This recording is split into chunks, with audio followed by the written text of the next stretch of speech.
नमस्कार। तो चलिए आज गहराई से उतरते हैं भारतेंदु हरिश्चंद्र के उस कालजयी नाटक में जिसने 1875 में अपने समय की सच्चाई को आईना दिखा दिया था। नाम है भारत दुर्दशा।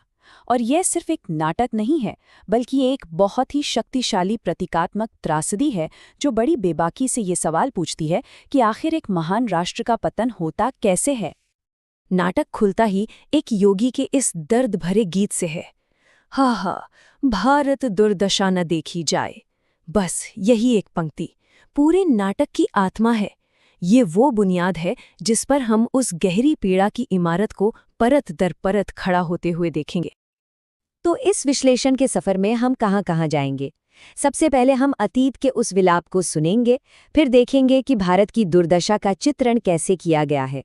इसके बाद हम विनाश के उन असली खलनायकों से मिलेंगे, फिर बुद्धिजीवियों की एक बेकार सी सभा पर नजर डालेंगे और एक दुखद अंत से होते हुए आखिर में ये समझेंगे कि इस नाटक की आज के समय में क्या अहमियत है।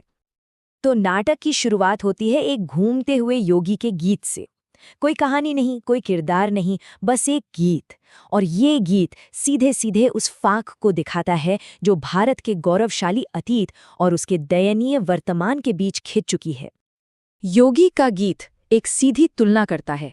एक तरफ वो भारत था जो धन, बल और सभ्यता में सबके पहले था, और दूसरी तरफ आज का भारत है जो हर चीज में अब सबके पीछे है। यही जो विरोधाभास है ना, यही इस नाटक की असली पीड़ा है। लेकिन योगी सिर्फ शोक नहीं मनाता, वो इस बीमारी की वजहें भी गिनाता है। एक तरफ तो हैं हमारी अपनी गलतियां, जैसे आपसी झगड़े, धार्मिक मतभेद, और दूसरी तरफ है ब्रिटिश राज का वो भारी बोझ जो आर्थिक शोषण और टिक्कस की आफत यानी टैक्स के जरिए देश को अंदर से निचोड़ रहा था। चलिए अब दूसरे अंक की ओर बढ़ते हैं, जहां हमारी मुलाकात होती है नाटक के नायक से। और ये नायक कोई राजा महाराजा नहीं बल्कि खुद भारत का एक इंसानी रूप है, एक किरदार जिसका नाम है भारत। यहाँ मंच की सेटिंग ही अपने आप में आधी कहानी कह देती है। भारत जागता है, पर कहाँ? एक शमशान में। ये इस बात का प्रतीक है कि ये देश अब अपने गौरव की सिर्फ एक परछाई बनकर रह गया है, एक ऐसी जमीन जहां मौत और बर्बादी का डेरा है। और फिर भारत की ये आवाज, 20 करोड़ बेटे हैं फिर भी मैं अनाथ हूं। ये लाइन उस वक्त की राष्ट्रीय उदासीनता पर, हमारी अपनी बेपरवाही पर एक जोरदार तमाचा है। और ठीक जब भारत किसी बचाने वाले के लिए पुकारता है तो उसे जवाब में मिलती है एक डरावनी आवाज। यहीं हमारी मुलाकात होती है नाटक के असली विलन से, जिसका नाम है भारत दुर्दैव, यानी भारत की बुरी किस्मत। अब हम नाटक के उस हिस्से में आ गए हैं जहां भारतेंदु एक एक करके भारत की बर्बादी के कारणों को किरदारों की शक्ल में हमारे सामने लाते हैं। ये बहुत ही दिलचस्प हिस्सा है जहां हर बुराई को एक जीता जागता पात्र बना दिया गया है। और देखिए, मेन विलन भारत दुर्दैव खुद को कोई छोटा मोटा गुंडा नहीं बताता। वो साफ कहता है, मुझे एक राक्षस समझो, एक ऐसा राक्षस जिसे भेजा ही इसलिए गया है ताकि वो गरीबी, अकाल, बीमारी और फूट डालकर भारत को पूरी तरह तबाह कर दे। और उसका सबसे बड़ा सिपाही है सत्यानाश फौजदार। इसका काम क्या है? ये बताता है कि देश को अंदर से कैसे खोखला किया गया है। इसका फोकस बाहरी हमले से ज्यादा हमारी अपनी अंदरूनी कमजोरियों पर है। तो पॉइंट ये है कि मुख्य विलेन के आने से बहुत पहले ही सत्यानाश फौजदार ये साफ कर देता है कि भारत को तो उसकी अपनी धार्मिक कट्टरता, सामाजिक बुराइयों और संतोष की झूठी सीख ने ही खोखला कर दिया था। भारतेंदु का तर्क साफ है, पतन की जमीन तो हम खुद ही तैयार कर रहे थे। तो अब भारत दुर्दैव अपनी असली सेना को मैदान में उतारता है, और पहला सिपाही है रोग। ये सिर्फ बीमारी नहीं है बल्कि वैज्ञानिक सोच की कमी और अंधविश्वास का भी प्रतीक है। रोग यहाँ साफ सफाई का मजाक उड़ाता है और नई नई बीमारियों के नाम लेता है, डेंगू, अपोप्लेक्सी, और कहता है कि हिंदू इन्हें क्या रोकेंगे। ये असल में विज्ञान पर अंधविश्वास की जीत का प्रतीक है। ये दिखाता है कि देश कैसे नई चुनौतियों के लिए तैयार ही नहीं था। इसके बाद आता है शायद सबसे खतरनाक और चालाक किरदार, आलस्य।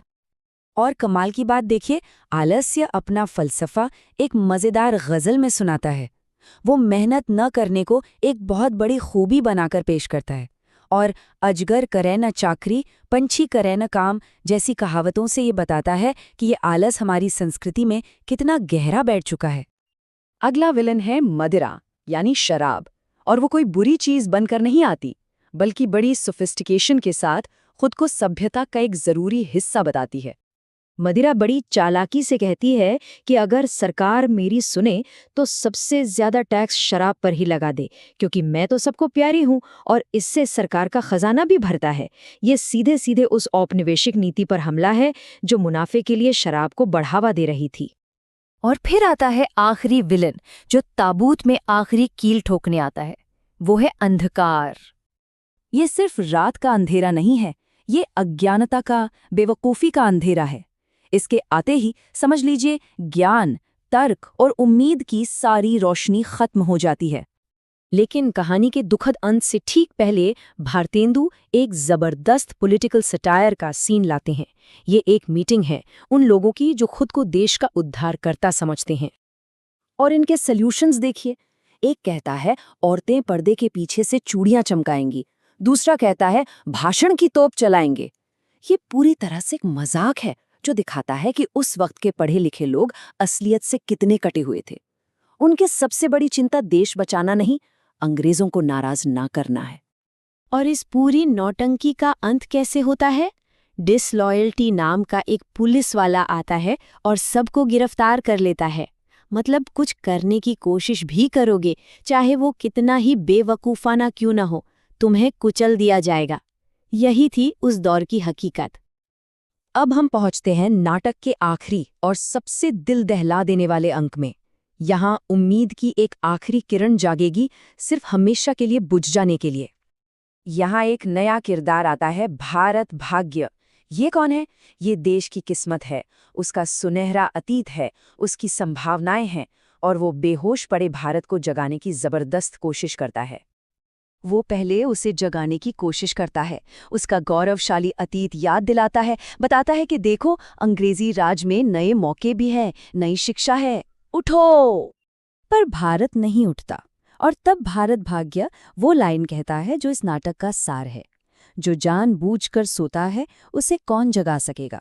मतलब ये नींद बाहर से थोपी नहीं गई है, यह हमारी अपनी मर्जी की है, हम जागना ही नहीं चाहते। और जब उसे समझ आ जाता है कि अब कुछ नहीं हो सकता, तो वो एक फैसला लेता है। वो भारत को बचा नहीं सकता, तो वो भी उसके साथ ही मर जाएगा। और फिर वो अपनी छाती में कटार मार लेता है और पर्दा गिर जाता है। सोचिए कितना शॉकिंग और होपलेस अंत है। कोई जीत नहीं, कोई क्रांति नहीं, सिर्फ किस्मत की आत्महत्या। भारतेंदु कोई झूठी उम्मीद नहीं देते, वो बस एक कड़वी सच्चाई सामने रखकर चले जाते हैं। तो चलिए अब इस पूरे नाटक को एक साथ रखकर देखते हैं और ये समझते हैं कि आखिर क्यों इतने सालों बाद भी भारत दुर्दशा आधुनिक भारतीय साहित्य का एक इतना जरूरी हिस्सा बना हुआ है। इस नाटक की सबसे बड़ी खूबी है इसकी संतुलित आलोचना। ये सिर्फ अंग्रेजों को दोषी नहीं ठहराता, नहीं सिर्फ भारतीयों को। ये तर्क देता है कि हमारी अपनी कमजोरियां थीं, जातिवाद, आपसी फूट, आलस, जिसका फायदा बाहरी ताकतों ने उठाया। ये हमारी अंदरूनी और बाहरी दोनों समस्याओं पर एक साथ उंगली रखता है। और यही वजह है कि ये कृति क्रांतिकारी थी। भारतेंदु ने लोक नाटक यानी नाट्य रासक के जाने पहचाने फॉर्मेट में एक बहुत ही गंभीर और राजनीतिक बात कह दी, ताकि आम लोग भी इसे समझ सकें और इससे जुड़ सकें। और अंत में ये सवाल हमारे लिए बचता है, करीब 150 साल पहले भारतेंदु ने जो मुद्दे उठाए थे, सामाजिक बंटवारा, आर्थिक शोषण, पढ़े लिखे लोगों की चुप्पी, क्या वो आज भी हमारे लिए मायने नहीं रखते? ये नाटक सिर्फ इतिहास का एक पन्ना नहीं है, ये एक आईना है जिसमें हम आज भी अपना अक्स देख सकते हैं।